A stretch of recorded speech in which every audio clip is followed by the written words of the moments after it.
अरे कैसी हो ललिता?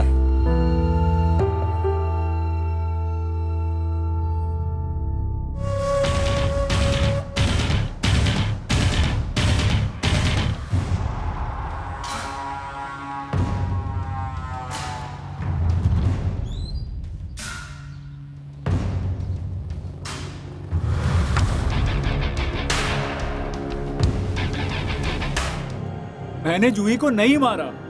कैसे मारता, क्यों मारता?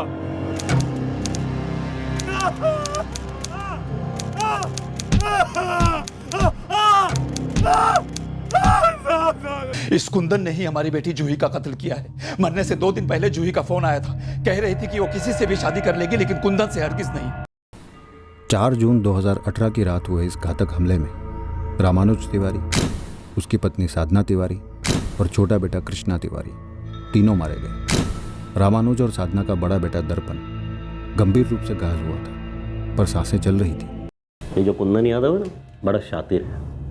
आपको पता है, उसने हमें बताया नहीं कि उसके और जूही के बीच में टेंशन चल रही थी। हमें क्राइम सीन पर कुंदन का बटुआ मिला।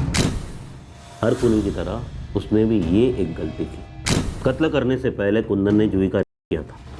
जुर्म कबूल करने के बाद उसने हमें वो जगह भी दिखाई जहाँ पर उसने जूही के मोबाइल को फेंका था। वो मोबाइल हमने बरामद कर दिया। जूही रैया को न्याय मिले, जूही रैया को न्याय मिले, जूही रैया को न्याय मिले। नहीं, हम पर कोई दबाव नहीं था। और ये जात पात की बात कहाँ से बीच में आ गई? इन्वेस्टिगेशन ठीक वैसी ही हुई है जैसे होनी चाहिए। हम चार्जशीट दाखिल करने जा रहे हैं। कुंदन यादव ही हत्यारा है। जूही रैया की खास फ्रेंड प्रिया ने बयान भी दिया है। कुंदन और जूही का ब्रेकअप हो चुका था। जूही कुंदन से शादी नहीं करना चाहती थी। उन दोनों का बैंक में जॉइंट अकाउंट था जिसमें सारे पैसे कुंदन ने ही डलवाए थे और कुंदन को वो पैसे वापस चाहिए थे। हम मॉर्निंग वॉक के लिए निकल ही रहे थे कि तभी डोरबेल बजी। हमने दरवाज़ा खोला तो देखा कि कुंदन था। कुंदन ने बताया कि जूही के साथ कुछ गलत हुआ है, वो दरवाज़ा नहीं खोल रही। हमें एक बात बहुत अजीब लगी कि सिर्फ सामने का दरवाज़ा ना खुल पाने की वजह से इस कुंदन को कैसे पता चला कि जूही के साथ कुछ गलत हुआ है। हमें तब भी यही लगा था कि ज़रूर कुंदन ने कुछ किया है। नहीं, हमारा बेटा खूनी नहीं है। वो जूही से बहुत प्यार करता था। पुलिस वालों ने खूब पीटा है उसे। कुंदन जूही को मार ही नहीं सकता। कोई जुर्म कबूल नहीं किया, हमें जबरदस्ती फंसाया जा रहा है।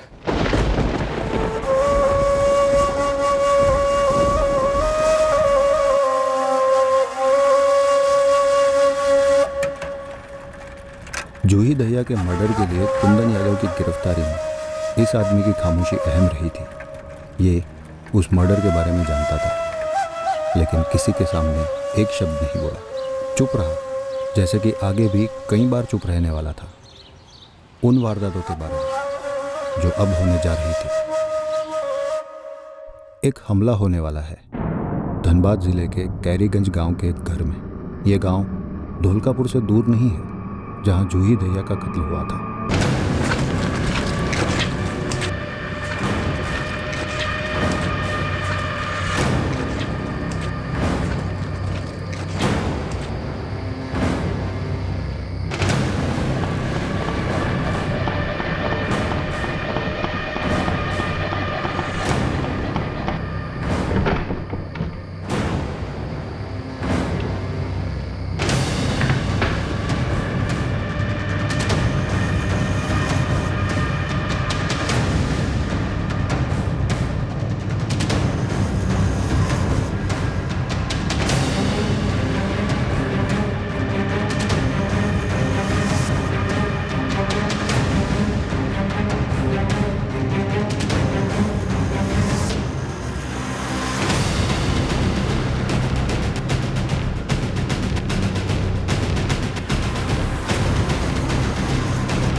चार जून 2018 की रात हुए इस घातक हमले में रामानुज तिवारी, उसकी पत्नी साधना तिवारी और छोटा बेटा कृष्णा तिवारी तीनों मारे गए। रामानुज और साधना का बड़ा बेटा दर्पण गंभीर रूप से घायल हुआ था, पर सांसें चल रही थी।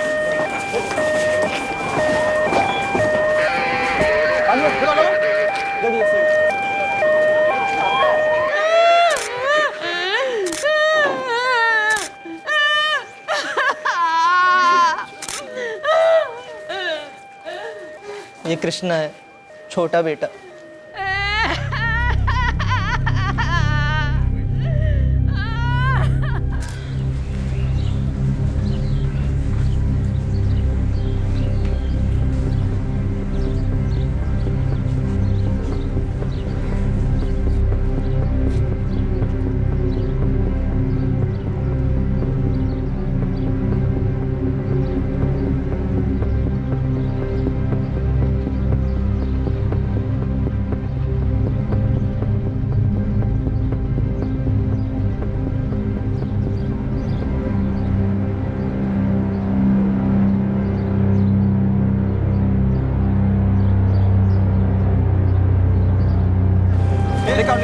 पीछे नीचे संभाल, चलाओ, ऊपर लेके आओ, ऊपर लेके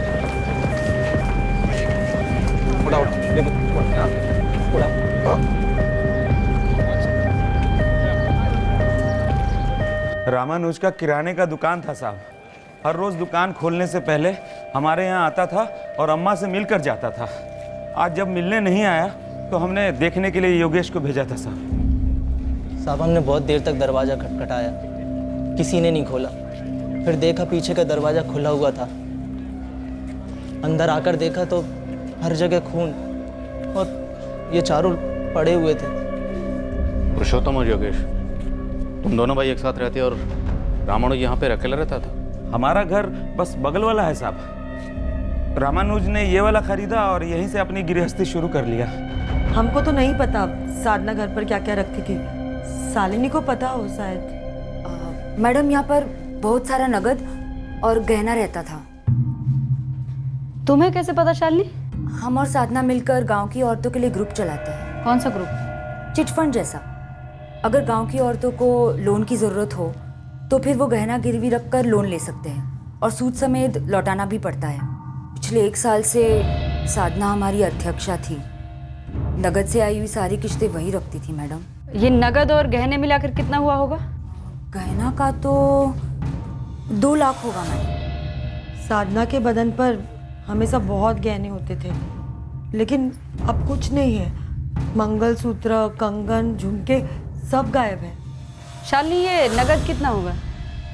हमारा ग्रुप का तो कुछ मिलाकर 3 लाख होगा और उसका खुद का कितना वो हम नहीं बता सकते।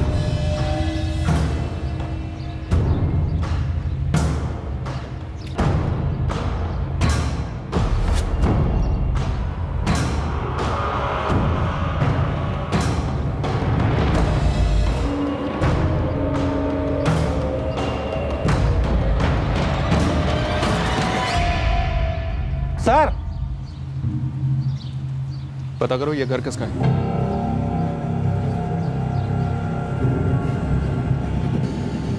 सर, ये इनका घर है। क्या काम चल रहा है घर में? बढ़ई का काम चल रहा है। तुम्हारे फिंगरप्रिंट चाहिए कुंदन। हम नहीं देंगे। हम कोई चॉइस नहीं दे रहे तुम्हें, कोर्ट के ऑर्डर्स हैं। लोग हमारे फिंगरप्रिंट्स लेके जूही के सारे घर में छाप देंगे और हमारे खिलाफ झूठे सबूत इकट्ठा करेंगे। तुम्हें प्रिंट तो देने ही होंगे कुंदन, और अगर नहीं दिए तो हम उंगलियां तोड़कर भी प्रिंट निकलवा लेंगे। आपको जो करना है कर लीजिए, हम अपने फिंगरप्रिंट्स नहीं देंगे। ये वाला जो हिस्सा है ये तो अंदर चला गया। लड़का लकी है कि उसकी बाएं आंख बच गई। खतरे से बाहर है आप? फिलहाल के लिए तो हाँ, मगर आपसे बातचीत करने के लिए 2-3 दिन लगेंगे। दर्पण का मामा जगदीश आया हुआ है, वो दर्पण के साथ ही रहेगा। हमारे 2 कांस्टेबल भी 24 घंटे दर्पण की प्रोटेक्शन के लिए यहाँ मौजूद रहेंगे, क्योंकि शायद दर्पण ने हत्यारे को देखा होगा। कितने पैसे दिए इस काम के? मैडम, हमने कुछ भी नहीं किया। देख, रोना धोना नहीं, हाँ? नाटक मत कर, बोल जल्दी। कितने का सौदा किया? अकेले मारा तुम्हें? हम सच कह रहे मैडम, हमने कुछ भी नहीं किया। हमें तो कुछ पता भी नहीं है इस बारे में। रामानुज हमारा छोटा भाई था और हमारे बड़े भैया थे। हथौड़ा मेरे घर के पीछे मिला है तो सब कुछ आप हम पर ही थोप देंगे क्या? हमारे भी तो 2 छोटे छोटे बच्चे हैं, दर्पण और कृष्णा के जैसे। हम सब एक ही परिवार से हैं साहब। सिर्फ हथौड़ा नहीं मिला, कटर भी मिला, जिससे शायद दरवाजे की कुंडी काटी गई। तो कहना क्या चाहते हैं? 2 हफ्ते से घर में कारपेंटरी का काम चल रहा है, उसी का औजार रहा होगा, और खुद के भाई और उसके परिवार को खत्म कर दें, ऐसे वैशी नहीं है हम लोग। और उतने बेवकूफ़ भी नहीं कि अपने घर पर पड़े औजारों को इस्तेमाल करें और उन्हें छुपाने के बजाय अपने ही घर के पीछे फेंक दें। औजारों के साथ साथ बंसीलाल का भी इस्तेमाल किया होगा तुम लोगों ने।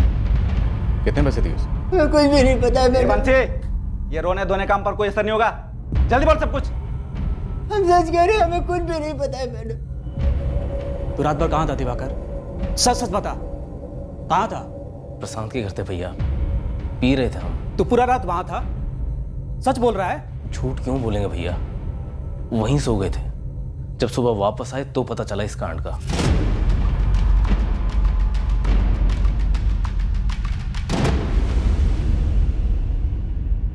ये ले कल्पना, 20,000 है। 6 महीने बाद तू 25 लौटाएगी। और यहाँ दस्तखत।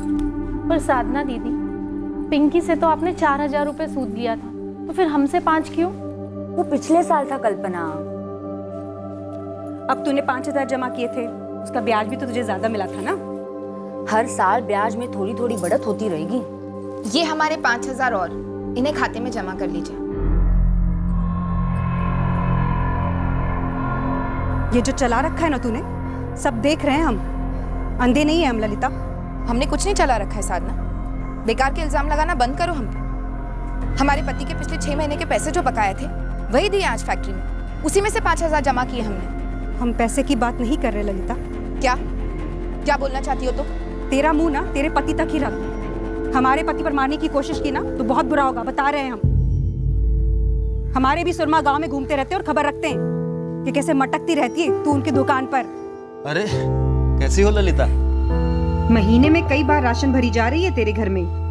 ऐसी भी भूख किसे लगती है तेरे घर पे? अपनी गंदी ज़बान पे लगाम दो साधना। तू अपनी गंदी हरकतों को लगाम दे पहले। ये कोई पहली बार चेतावनी नहीं दे रही हूँ तुझे, लेकिन कुतिया की दुम है कि सीधी नहीं होती है। क्या अनाप शनाप बोले जा रही भाभी? अनाप शनाप कर रही है तेरी ये भाभी। ये जो तेरी ललिता भाभी है ना, कोई दूध की धूली नहीं है। इसने तेरे धनीराम भैया से शादी इसलिए की है ताकि सालों की अधूरी ख्वाहिश पूरी कर सके, मेरे पति को वश में करने की। साधना, तुम्हारी शक्की दिमाग का कोई इलाज नहीं है, लेकिन ये मत सोचना कि तुम जो भी गंद बकती रहोगी हम सब चुपचाप बैठ के सुनते रहेंगे। मेरी बीमारी क्या है ना तू ही जाने, लेकिन इसका कोई इलाज नहीं है। और दिवाकर, आइंदा हम पर हाथ उठाने से पहले अपने भाभी को भटकने से रोक। लगता है तेरे भैया और तुझसे ये संभलती नहीं है। चल चल दिवाकर, जाने दे, ये तो भौंकती रहेगी। तुम होता कौन है हमको मिलने से रोकने वाला रे? दर्पण तुम्हारा भांजा है तो हमारा भतीजा भी है, समझे? जितनी फिक्र तुमको है ना उतनी फिक्र हमको भी है। अगर इतना ही फिक्र है ना तो घर जाइए और जितना फिक्र करना कीजिए, हम रोकेंगे नहीं। पर यहाँ ड्रामा मत करिए। ड्रामा कौन कर रहा है? देखिए आप लोग यहाँ शोर मत कीजिए, हॉस्पिटल है, बच्चा अंदर सो रहा है। इसको यहाँ रुकने का हक किसने दिया है साहब? हम एक बार अपने ही बच्चे से मिल नहीं सकते? फिलहाल बच्चे से मिलने की किसी को भी इजाजत नहीं है, और वैसे भी बच्चा सो रहा है, आप मिलके क्या करेंगे? घायल है बच्चा। जगदीश, अगर बच्चे को गलत पट्टी पढ़ाने की कोशिश भी की है ना तो हमसे बुरा कोई नहीं होगा। फिर डर काहे रहे हो भाई? काहे इतना डर रहे हो? इसका मतलब तुम लोगों के दिल में खोट है। जिया जी के सर पर कितना नाचे हो ना तुम लोग, हमको सब मालूम है। और ये मत समझना कि दुनिया अंधी, बहरी, गूंगी और बेवकूफ है।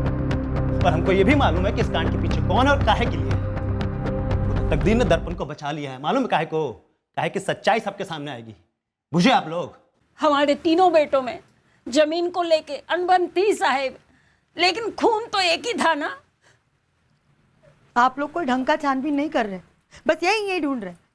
हत्या में इस्तेमाल किया गया हथौड़ा आपके घर के पीछे से ही बरामद हुआ है मालती जी, और अब तो सारे गांव वाले भी बातें कर रहे हैं जमीन के मसले के बारे में।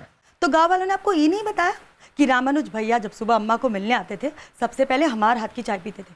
हमारे बच्चे बबलू, सोनी, उनके बच्चे कृष्णा दर्पण के साथ सुबह शाम साथ खेलते थे, एक साथ सब स्कूल जाते थे। ये नहीं बताया आपको गांव वालों ने? सब बताया। हमें यह भी बताया कि रामानुज यहाँ सिर्फ और सिर्फ अपनी माँ से मिलने आता था। हमें यह भी बताया कि गांव के लेडीज़ ग्रुप में आपके ना शामिल होने की वजह सिर्फ और सिर्फ आपकी देवरानी साधना थी। हमें यह भी बताया कि जब आपके ससुर जी का देहांत हुआ, खेतों का बंटवारा हुआ 6 साल पहले, तब से आपके पति पुरुषोत्तम और देवर योगेश आपके मझले देवर रामानुज से बात तक नहीं करते थे। देखिए, अनबन अपनी जगह है और खून का रिश्ता अपनी जगह। अब कैसे सोच सकते हैं कि इस वजह से हम लोगों ने उन तीनों को मारा होगा? चारों को। प्लान तो पूरे परिवार का सफाई करने का था, लेकिन दर्पण बच गया। और इस बात की पूरी संभावना है कि दर्पण ने कातिल का चेहरा देखा है। बंसीलाल, पानी पी ले। पी ले। अगर सच बोल के सजा काटेगा ना तो सजा सुकून से कटेगी, और हो सकता है अदालत तुम्हारी सजा कुछ कम भी कर दे। साहब हमने ऐसा कुछ भी। चुप चुप, फिर रोए ना, इस बार सच में रुला देंगे डंडे से। बलवंत, साहब 4 तारीख की शाम अपना दिन भर का काम करने के बाद अपना सामान इकट्ठा किए और पुरुषोत्तम भाई के घर पर रख दिए।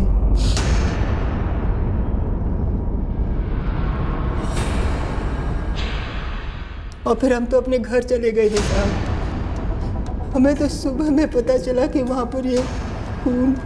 आखिरी मौका दे रहा हूँ, बोल पुरुषोत्तम और योगेश ने तुम्हें इस काम के लिए कितने पैसे दिए? साहब हम तो 1500 रुपए में काम करते हैं साहब, ये हमारी मजदूरी है वहां पर। तुम महज 1500 के लिए तुमने 3 लाशें बिछा दी। नहीं साहब, हमने किसी के साथ कुछ भी नहीं किया। हमने बच्चों की सौगंध खाकर गए थे, हमने कुछ भी नहीं किया। भैया, साधना भाभी के साथ बहुत गलत काम किया गया है। कहीं ये लोग दर्पण से कुछ जबरदस्ती बुलवा न ले। क्या आपको लगता है कि दर्पण आपका या मेरा नाम लेगा?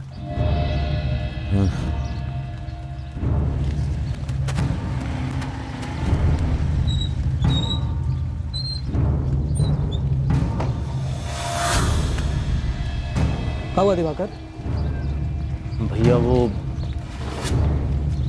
दर्पण, उसने हमें 2-4 बार अपनी माँ के साथ झगड़ते हुए देखा था। और तुमको डर है कि तुम्हारा नाम लेगा? तब तुमने सच में सब कुछ किया है साधना से बदला लेने के लिए?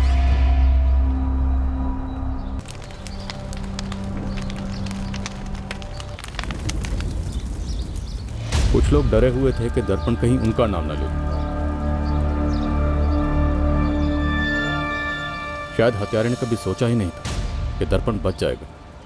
खेतों के बंटवारे ने भाइयों को बांटा था, पर यह खेत की अनबन तो 6 साल पुरानी थी। इससे 3 होंगे और वो भी बराबर बराबर। रामानुज भैया, ऐसा कैसे हो सकता है? आपका घर खेती की आमदनी से नहीं चलता है। देखो रामानुज, हम और योगेश सिर्फ खेती करना जानते हैं और हमारा कोई अलग से धंधा नहीं है ना तुम्हारी तरह। लेकिन भैया, किराने की दुकान हमने अपनी मेहनत से बनाई है। आपसे या बाबूजी से अलग से पैसा नहीं लिया था हमने। तो साधना, हम सब खुश है उसके लिए और भगवान से प्रार्थना करेंगे कि 4 दुकानें और बनाओ, पर खेती तो हमारे लिए छोड़ दीजिए।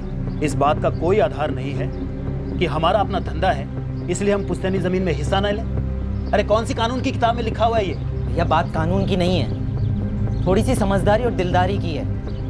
देखो रामानुज, समझदारी तो इसी बात में है कि वो जमीन हम दोनों किसानों को मिलना चाहिए। काहे कि उसी जमीन पे हम दोनों भाई मिलकर हल चलाते हैं। हमरे हिस्से की जमीन पे हम हल चलाएं या चलवाएं, ये जिम्मा हमारा है भैया। और अम्मा, बस अब और बहस नहीं करते इस बात। भैया, आपने अपना घर भी अलग बनाया हुआ है और साधना भाभी, आपको तो आपके ग्रुप से पैसे भी आते हैं। योगेश, उसका क्या लेना देना इससे? अम्मा, तुम चुप ही रहोगी कि कुछ बोलोगी भी? अरे हमारा तो ये कहना है, बंटवारा काहे करत हो? तीनों भाई मिलके खेती बाड़ी करो और जो आमदनी होवे उसको बांट लो। तो वही तो हम कह रहे हैं, जमीन के 3 हिस्से कर लेते हैं, सब अपना अपना हिस्सा संभालें बस। ये पहले हमारे घर को अलग किया, अब खेत का बंटवारा करवा रहा है, मतलब पूरे परिवार को तोड़ रहा है ये। देखो अम्मा, ये पुरुषोत्तम भैया और ये योगेश, ये दोनों मिलके हमें ठग रहे हैं। ए, ठग रहे हैं हम तुमको? ठग रहे हैं? अरे तो सच्ची तो कह रहे हैं भैया, हमारा हिस्सा हमसे छीना जा रहे, तो इसे ठगना नहीं तो और क्या कहेंगे? देखो अम्मा, बात सुनो हमारी, पुश्तैनी जमीन है, किसी का पर्सनल जागीर नहीं है, सबका बराबर बराबर हिस्सा होगा।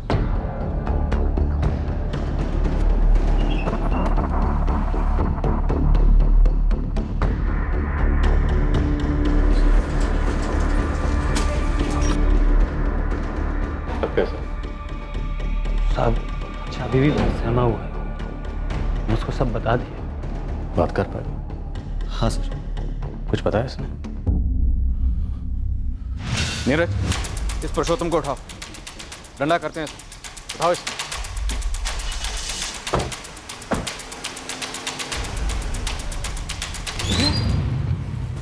आराम से ब्रेक नहीं मार सकते हो जी? अरे भैया, आराम से ही तो ब्रेक मारी है। बैठते वक्त बोले थे ना संभाल के चलाने के लिए, जनानी पेट से न है। अरे भैया, कितना तो आराम से लेकर आए हैं हम आपको। हम आराम से लाए।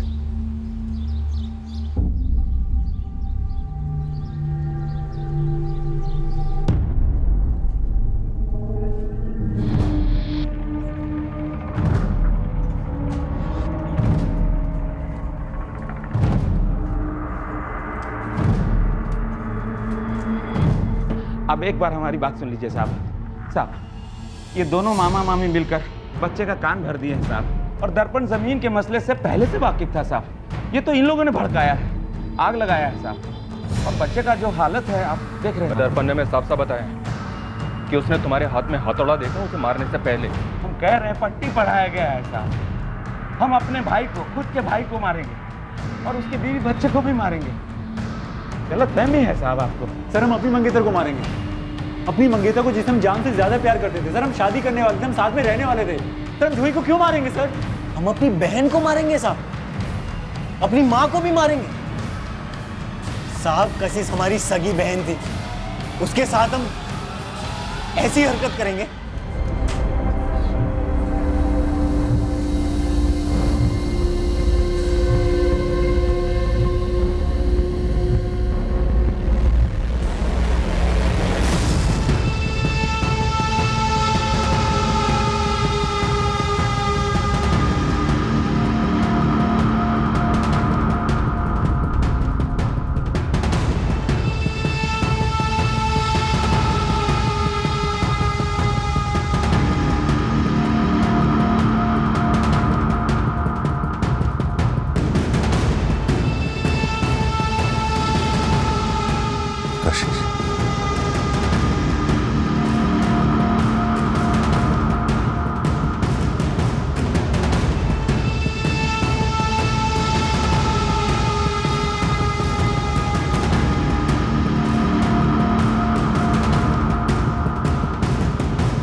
दर्पण ने बस कह दिया और आपने हमारे पति को अपराधी समझ लिया।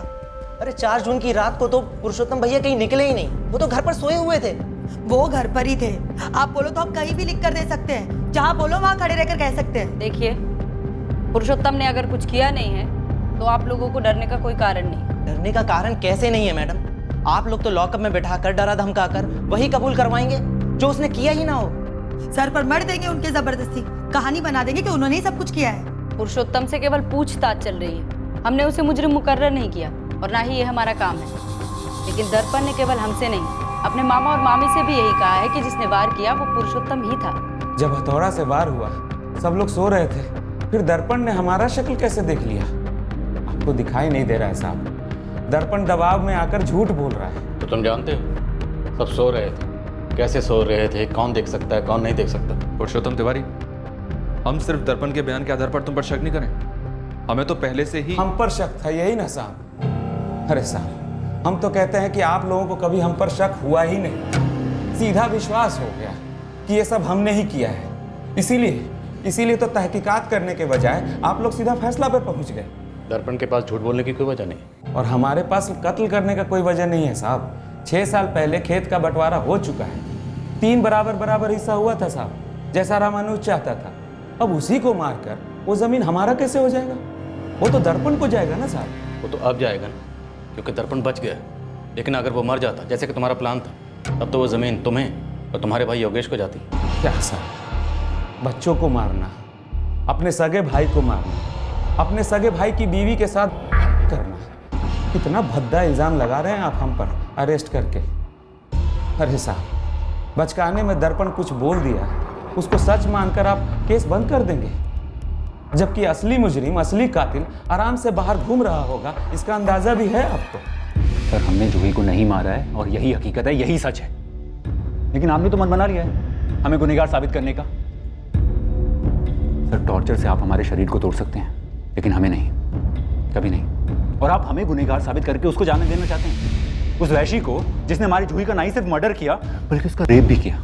अब ये बिजली का झटका देकर क्या बुलवाना चाहते हो कि हमने अपनी बहन का खून किया है, अपनी माँ का खून किया है, अपनी सगी बहन का?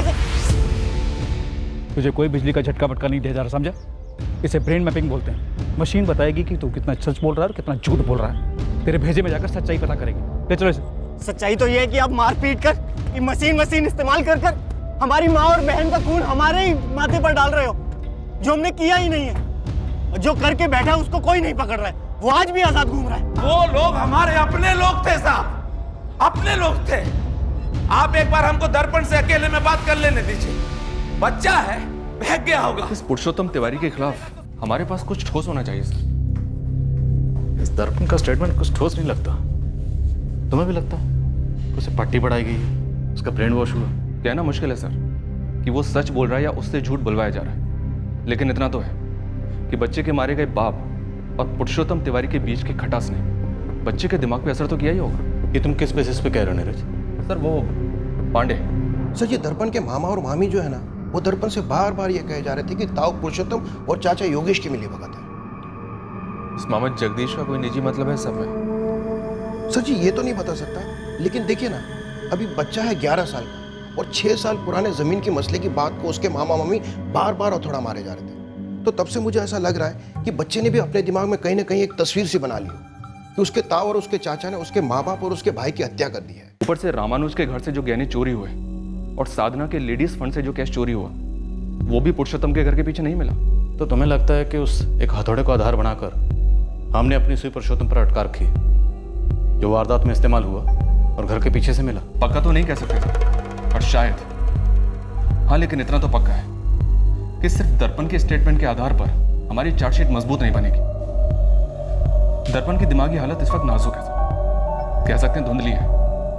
हो सकता है कि ऐसे दिमाग को एक तस्वीर दिखाई गई, किसी पुरानी दुश्मनी की तस्वीर जो बार बार दिखाई गई, जिसके चलते बच्चे के ऐसे दिमाग ने उस तस्वीर को सच मान लिया। ऐसी गलती हम नहीं कर सकते कि हम उसकी देखी हुई तस्वीर को बिना सबूत के सच मान बैठे और उस तस्वीर पर अपने केस का फ्रेम चढ़ाकर इस केस के मुख्य संदिग्ध को गुनहगार मान बैठे और कील ठोकर दीवार पर टांग दे। हमारी बात सही है नीरज, लेकिन हमारे स्टेपल मर्डर और केस की असली तस्वीर कौन सी हो सकती है? सर, इस केस में एक नया एंगल उभर कर आया है। साधना के पड़ोसन शालिनी नेगी ने फोन किया था। वो साधना की लेडीज ग्रुप की मेंबर भी है। उसने तो एक नई बात बताई। कोई नया एंगल बन रहा है? Yes sir. मैडम, हम सब ग्रुप की औरतें बैठकर चुराए हुए जेवर और नगद का अनुमान लगा रहे थे। बैठकर सोच रहे थे कि भरपाई कैसे की जाए, तभी ये बात समझी। लेकिन शालिनी क्या ललिता और साधना के हस्बैंड रामानुज के बीच वाकई कुछ चक्कर था? वो हम कैसे बता सकते हैं मैडम, हमको क्या मालूम। हाँ, लेकिन एक बात जरूर है, ललिता के देवर दिवाकर और साधना के बीच झगड़े जरूर हुए थे। और जब ये सब कांड हुआ तब ललिता बहुत डरी हुई थी, मानो कि उसके घर पे ही कुछ हुआ हो। उसके पति धनीराम और देवर दिवाकर ने मिलकर ही कुछ किया हो। सब लोगों को ऐसा लगता है, शक है मतलब। अचानक से स्टेपल मर्डर और केस की एक अलग ही तस्वीर उभर आई, पर क्या ये तस्वीर गुनहगार और उसके असली मकसद के फ्रेम में सही बैठने वाली थी, ये हमें पता करना। हर केस में पीड़ित और संदिग्ध दोनों के इर्द गिर्द एक वर्णन, एक नैरेटिव, एक कहानी की तस्वीर उभरती है। कुछ तस्वीरें इतनी साफ नजर आती हैं कि संदिग्ध जाहिर तौर पर गुनहगार मालूम होता है, पर जब एक से ज्यादा तस्वीरें बनने लगती तब यह सवाल उठता है कि इनमें से कौन सी तस्वीर गुनहगार और उसके मकसद के फ्रेम में फिट बैठती। हम भी मानते हैं कि हमारी पत्नी ललिता और रामानुज के बीच करीब का रिश्ता था और इसी को लेकर ललिता और साधना के बीच अनबन थी। उस समय तक हमको भी इस बात का डर था कि कहीं हमारा छोटा भाई दिवाकर ने गुस्से में कुछ कर तो नहीं दिया। यह क्या? हमको नहीं पता। इस साधना तो हमेशा आरोप लगाती थी कि उसके पति रामानुज ने जानबूझकर ललिता को हमसे शादी करवाया था ताकि वो दोनों पड़ोसी बन सके, और उनके बीच जो भी चल रहा था वो सब चलता रहा। धनीराम, मैं तुमसे सीधा सवाल पूछूं, क्या ये हत्याएं और बलात्कार हमारे भाई दिवाकर ने की? तू अपने दोस्त प्रशांत के साथ पीने बैठा था? जी सर। और वहां से तू अपने घर के लिए कब निकला? रात 1 बजे तक पी रहे थे सर, फिर सो गए और सुबह उठकर दिवाकर अपने घर चला गया कुछ 7:30 बजे के आसपास। और कौन कौन है तेरे घर में? कोई नहीं है साहब, मैं अकेला ही रहता हूँ। हो सकता है तेरे सोने के बाद दिवाकर उठकर कांड कराया हो, तुझे तो पता नहीं चलता ना? वो साहब पता चलता या नहीं चलता प्रशांत? नहीं पता चलता साहब। हमें गुस्सा बहुत था साधना भाभी पर। वो हमारी ललिता भाभी के बारे में बहुत फालतू बोलती थी, और हमारे भैया वो कभी कुछ नहीं बोलते थे। प्रशांत के साथ पीने के बाद तू रात को रामानुज के घर गया कत्ल के इरादे से। तुझे क्या मालूम था पहले से कि हथौड़ा तुझे पुरुषोत्तम के घर से मिलेगा, या हथौड़ा इत्तेफाकन तुझे वहां मिल गया?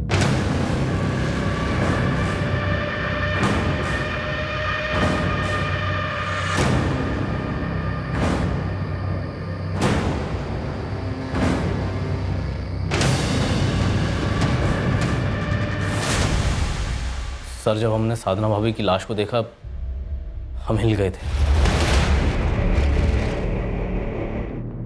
हमें बहुत गुस्सा था। हम उन्हें सबक भी सिखाना चाहते थे। बहुत भयंकर ख्याल आते थे मन में कि कुछ करें, लेकिन सर जब उन्हें इस हालत में देखा और जब मालूम चला कि उनके साथ क्या हुआ था, बहुत बुरा लगा सर। हम डर गए थे सर। हमने कभी भी अपने मन में भी उनके लिए ऐसा नहीं चाहा था।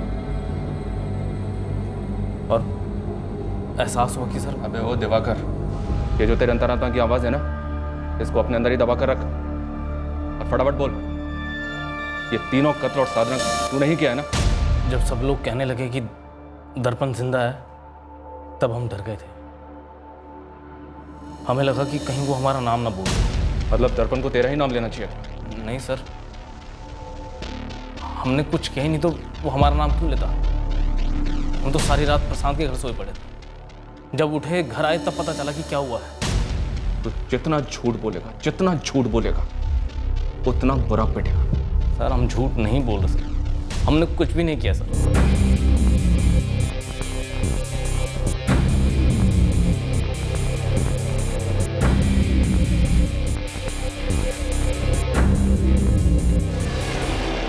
कैश और जेवर कहाँ रखे हैं? जेवर तो बेच दिए होंगे अब तक। पहले तो सिर्फ हमारे लेडीज ग्रुप में ही अफवाह थी कि हम ही ने सब करवाया है। अब आप भी अफवाहों को सच मानने लग गए। बात को घुमा मत। तुझे पहले दिन से पता है कि ये काम तेरे देवर दिवाकर का है? पता नहीं था, बस डर था, जैसे हमारे पति को भी था मैडम। हम साफ कह रहे हैं, दिवाकर ऐसा कर ही नहीं सकता और ऐसा करने का कोई कारण भी नहीं था। क्यों? अफेयर नहीं था तेरा रामानुज के साथ? सिर्फ धुआं था मैडम, कोई आग नहीं थी। बिना धुएं के भी आग होती है ललिता, जब रिश्ते छुपके निभाए जाते हैं। हमने कुछ नहीं छुपाया मैडम, हम झूठ नहीं बोल रहे। हाँ, हम रामानुज को पहले से पसंद करते थे, उसकी और हमारी शादी होने के काफी पहले से। लेकिन उसने आगे होकर कभी इस बात का इजहार नहीं किया। हम भी चुप रहे। बस फिर किस्मत ने हमें एक बार फिर से यहाँ मिला दिया। ये जो किस्मत का नाम ले रही हो, वो साजिश थी क्या? रामानुज ही लाया था ना तुम्हारे लिए रिश्ता धनीराम का? हाँ मैडम, लेकिन उसका कोई छुपा हुआ मकसद नहीं था। वो तो हम ही खुश हो गए थे कि रामानुज के पड़ोस में रहेंगे, उसे रोज देख सकेंगे, उससे बात कर सकेंगे। हम कसम खा के कहते हैं मैडम, हमारे बीच कोई नाजायज छुपाने जैसा रिश्ता नहीं था। पर साधना को ये बात कभी समझ ही नहीं आती कि बिना आग का धुआं ही था मैडम। हम फिर कह रहे हैं, दिवाकर ऐसा कभी नहीं कर सकता।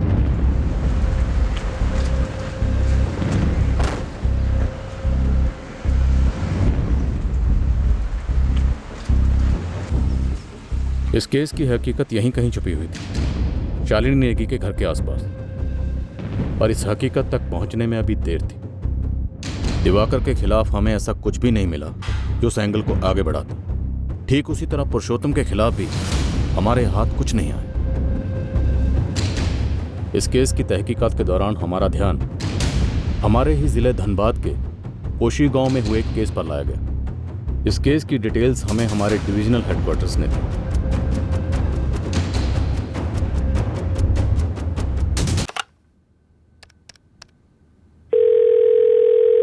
जैन सर। जैन। अरविंद, तुम्हारे कैरीगंज केस का क्या स्टेटस है? सर ट्रिपल मर्डर और रेप केस। हाँ, वही तिवारी फैमिली। सर 2 संदिग्ध हैं। पहला है विक्टिम रामानुज का बड़ा भाई पुरुषोत्तम और दूसरा उसका पड़ोसी दिवाकर। पर सर सच कहूँ तो दोनों ही सस्पेक्ट्स पर हम अभी तक कुछ खास आगे नहीं बढ़ पाए। अरविंद, एक न्यूज़पेपर रिपोर्ट आई है। हेडलाइन है, क्या कैरीगंज कांड की case file Koshigaon double murder case की तरह धूल चाटेगी? Sir Koshigaon double murder case? हाँ, 2017 का केस है। एक जवान लड़की और उसकी मां को उनके घर के अंदर कत्ल कर दिया गया था।